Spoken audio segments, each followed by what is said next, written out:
Lo estamos contando, 2024 está prácticamente saldado, está a las puertas de la Navidad y por lo tanto en los mercados todo buscando a un mes entero, a un año entero que se abre entero de oportunidades, 2025, y con esa idea vamos a adentrarnos en alguno de esos grandes trabajos que están siendo protagonistas del mercado, ese outlook que ha presentado BlackRock. Vamos a recibir a André Temudo, responsable del negocio de distribución para BlackRock en Iberia. Bienvenido, André. Hola, muy buenos días, gracias.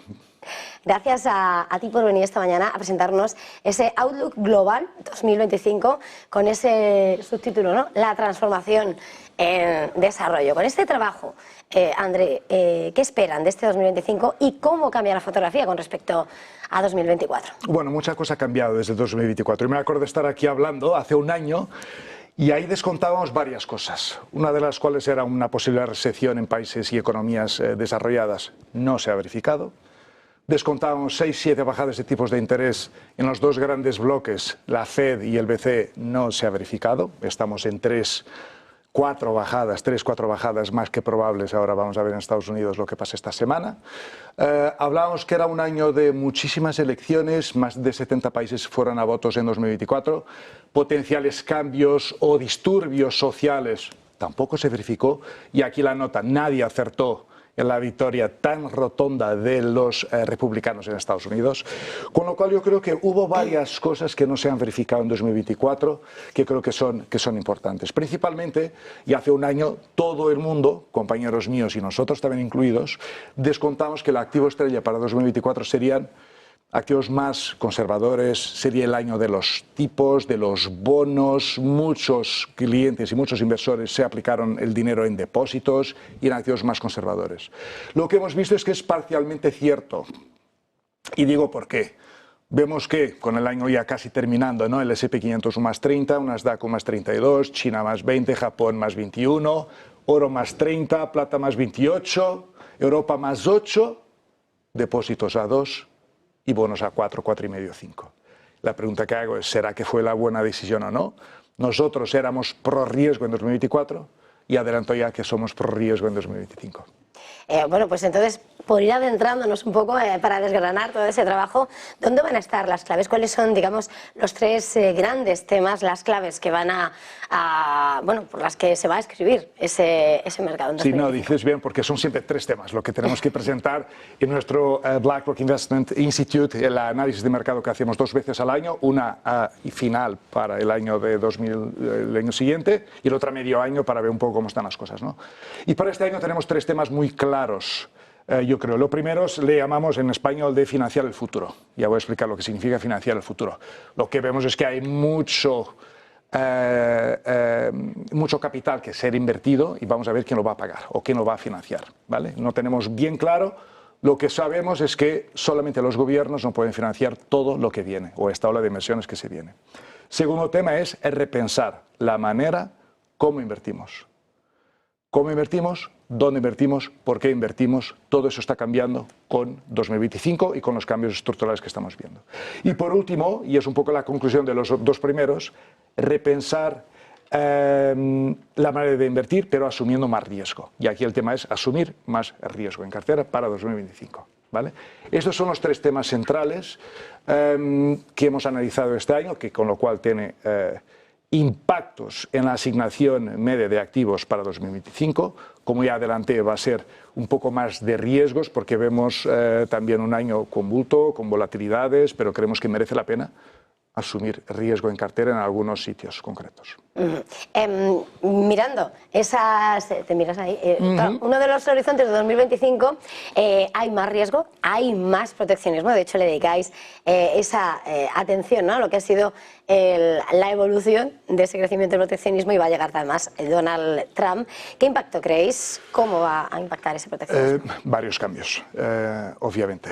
Como cualquier elección, y como decía, 70 países han ido a votos, unos cambiaron de color político, Estados Unidos el más impactante yo diría en este sentido, pero otras economías como India, como México, como Sudáfrica, países de oposición creciendo muchísimo, Francia y Taiwán son 2 ejemplos claros. Pero a Trump y a tu pregunta directamente yo creo que aquí va a tener un impacto directo y directo sobre Europa, negativamente impactando la renta variable europea. Y hablamos de Trump, hablamos de aranceles cuando hablamos de Trump. Países súper afectados o los más afectados en Europa sería claramente Alemania, claramente Italia, claramente Irlanda. Esto obviamente que tiene contagio en el continente y eso es una razón por la cual estamos mucho más positivos para 2025 en la economía americana que en la economía europea. Con lo cual yo creo que esto es el primer impacto de una llegada de Trump. Obviamente que tendrá otros impactos. El segundo yo diría que son mayor volatilidad de los mercados derivado de las políticas que pueda adoptar Trump. Como cada nuevo jefe de gobierno, hay nuevas políticas y nuevas políticas significan potencialmente mayor volatilidad. Con lo cual aquí vemos un poco con atención lo que va a pasar, pero aranceles estamos seguros que va a impactar muchísimo a Europa y esto lo descontamos en nuestro documento. Claro, todo este trabajo al final además lo depositamos para ver esas oportunidades de inversión. Habías dicho, ¿no?, como estáis abiertos a ese riesgo de nuevo para 2025. ¿Dónde veis las oportunidades de inversión? Ya has hecho diferencias entre ese mercado americano y europeo, pero venga, vamos a profundizar un poquito más. No, totalmente.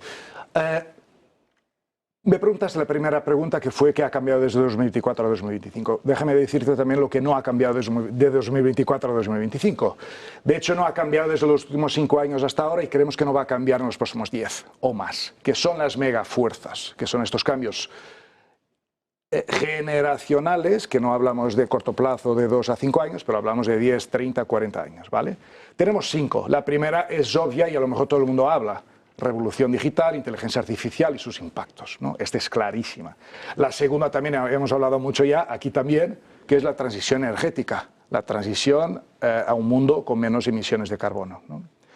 Por tercer tema es futuro de las finanzas y cómo todo esto cambia, que va ligado a nuestro primer tema de financiar el futuro, que a lo mejor ya no es solo con gobiernos, pero también es con particulares, inversiones en otro tipo de, o dinero llegando por otro tipo de inversores. Cuarto, desglobalización, y esto es importante, ¿no? Vemos un mundo que estaba globalizado, cada vez más aislado o centrado en sí mismo. Y esto tiene repercusiones en cadenas de suministro, lo llamado en inglés nearshoring, que es acercar a mis fronteras mi cadena de producción de productos, bienes y servicios, ¿no? Y por último tema, yo diría que es más demográfico, envejecimiento de la población, cómo impacta la inflación, cómo impacta la manera productiva de las cadenas que tenemos, cómo impacta la propia geopolítica global. O sea, para darte un dato, ¿no? En China se va a perder 10% de la población en edad activa de trabajo en los próximos 20 años. A cambio en India, pues en una población bastante joven que va a entrar. Eso tiene cambios demográficos importantes y cambios geopolíticos importantes en economías como India y China, por ejemplo, ¿no? Estos son 5 megafuerzas que estarán aquí para 2025 y para los próximos años. Este tiene consecuencias de mercado, ¿no? Como el principal megafuerza es inteligencia artificial. Hay que ver dónde está más presente esta megafuerza y claramente Estados Unidos va a la cabeza en el mundo y Europa pues va bastante más atrás, ¿vale? Esto no lo decimos solamente nosotros, dice el informe súper completo, muy bueno, que recomiendo desde ya la lectura, es grande y extenso, de Mario Draghi, que fue encargado por Europa para ver un poco el estatus de dónde estamos y dónde queremos llegar para atingir nuestros objetivos como fuerza o bloque geopolítico. Pero la verdad es que Estados Unidos está mucho mejor preparado para este cambio estructural. Y no hablo solo del sector tecnológico, pero el contagio y las implicaciones que tiene inteligencia artificial a otros sectores. Puedo hablar del sector financiero, sector de utilities o telecomunicaciones, sector de salud, que es importantísimo. Todo eso hay un efecto que de momento hablamos de empresas, las Magnificent Seven, ¿no?, que son predominantemente tecnológicas, pero vamos a ver una expansión y un contagio de otros sectores, ¿no? Y por eso principalmente nos gusta Estados Unidos. La pregunta que nos hacen es, vale, pero no estará demasiado caro para entrar ahora.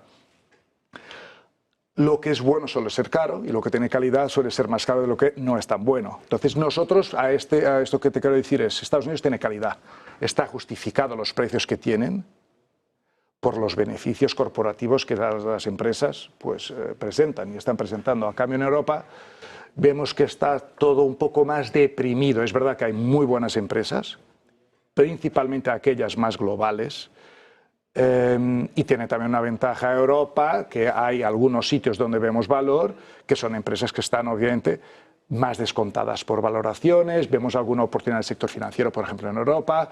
Hay algunos bolsas de alegría en Europa, pero en Estados Unidos creemos que es mucho más profunda y mucho más amplia, donde merece mucho más apostar. De hecho, en nuestro informe de mercado, que tenemos aquí algún gráfico que hemos publicado, hemos subido nuestra ponderación relativa en clases de activos de +1 en renta variable americana para +2 en renta variable americana. Por complementar un poco y dar otras ideas, también estamos positivos en Japón, en renta variable japonesa. Ya lo estábamos el año pasado, mantenemos nuestra visión para este año. Por todo lo que está pasando estructuralmente en Japón, o sea, políticas monetarias mucho más flexibles que soportan el crecimiento, una inflación saneada, ya no es una inflación anímica o deflación, sino que una inflación saneada y a niveles estabilizados. Tenemos cada vez más las compañías más proaccionistas, con distribución de dividendos, con recompra de acciones, con todas esas políticas que creemos que hacen que sea un buen país diversificador de nuestra cartera. Es verdad que la asignación media de un español o de un europeo a acciones japonesas es diminuto, no sé, 2, 3, 4%, a lo mejor pues subir a 4, 5, 6, 7% sería un poco nuestra recomendación. En Europa sí que estamos positivos en otra clase de activos, que es en renta fija. Es decir, si hablamos de renta fija estamos más positivos en Europa que en Estados Unidos. Creemos que el ritmo de bajadas en Europa de tipos será más agresivo. Creemos que las tasas de default, de impago, no están disparadas y compensan el riesgo que estoy asumiendo en Europa en estas empresas frente a Estados Unidos, donde vemos menos valor, principalmente en bonos soberanos americanos, T-bills, donde ahí preferimos, sin preferir mucho, pero preferimos tramos más cortos de la cartera, 1, 2, 3 años. Creemos que no merece la pena asumir mucho riesgo de duración para tener ese incremento marginal de rentabilidad, ¿no? Y esto es más o menos, en términos de asignación de activos, lo que está reflejado, pero os invito a leer a todos el informe, ¿no? Claramente. Eso por supuesto, para mirar esa mirada de BlackRock en 2025. Por cierto, si miramos desgranando, porque estaba señalando esa renta variable, esa renta fija, ponderando un sitio u otro del lado del charco, también, ¿no?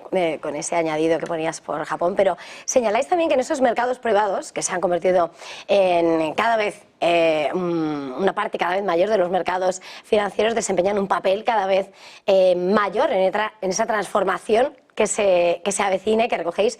¿Cuál va a ser su papel? ¿Qué destacarías de esta parte?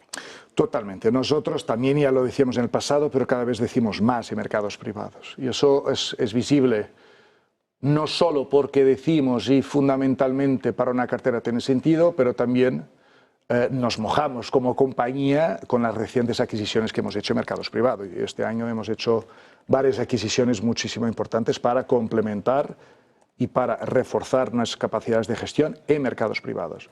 El porqué de mercados privados es porque nosotros creemos que, y el segundo tópico, el segundo tema de este informe es repensar las inversiones y dónde invertimos. Esta cartera de 60-40 que siempre pensamos, nosotros creemos que debería ser un poco más 60-20-20, donde un 20% pues sería más de mercados privados. ¿Por qué? Diversificación. Es una manera de mitigar la volatilidad. El hecho de que no sea un vehículo líquido como otros te permite o te obliga a aguantar momentos buenos y malos de mercado, con lo cual te permite proteger o protegernos a nosotros mismos como inversores de salir en el peor momento o entrar en el peor momento, ¿no? También son buenos para quien quiere rentas, o sea, los activos privados en algunas clases de activos, y aquí hablo un poco más de infraestructuras o real estate, para generar rentas periódicas y distribución de rentas. Yo creo que eso es importante, principalmente de cara al perfil del inversor español. Hay una componente muy potente de apreciación de capital y, como te decía, diversificación. Diversificación porque gran parte de la economía y los agentes económicos, por mucho que pensemos que está en los mercados públicos con empresas cotizadas, hay una grandísima parte, si no más grande, de mercados privados. Y esto también uno al primer tema, que es financiar el futuro. Y nosotros estimamos que para toda la transición energética que prevemos que tengamos que acometer, no hasta 2050, pero mucho más allá, y también todo lo que vemos de inteligencia artificial, pues prevemos una inversión que puede estar en línea con lo que hemos invertido en la revolución industrial hace muchísimos años, con lo cual es una transformación altamente profunda. Lo que sabemos es que los gobiernos a día de hoy no están preparados para acometer toda esta inversión, este capital. Y aquí van a tener que entrar mercados privados por en medio. Empresas de infraestructuras financiando, y los inversores como nosotros dos que estamos aquí, o todos los que están en casa, pues tendrán la posibilidad de participar en ese crecimiento en esos mercados.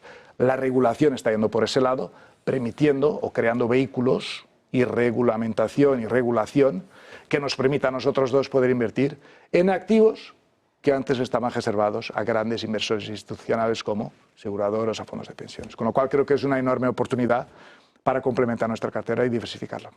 Pues muchísimas gracias por habernos traído este gran trabajo, esas perspectivas, ese outlook global de 2025 de BlackRock. André Temudo, muchas gracias. Feliz jornada, feliz negocio y ya estamos a las puertas. Feliz Navidad. Muchísimas gracias, feliz Navidad también y gracias una vez más.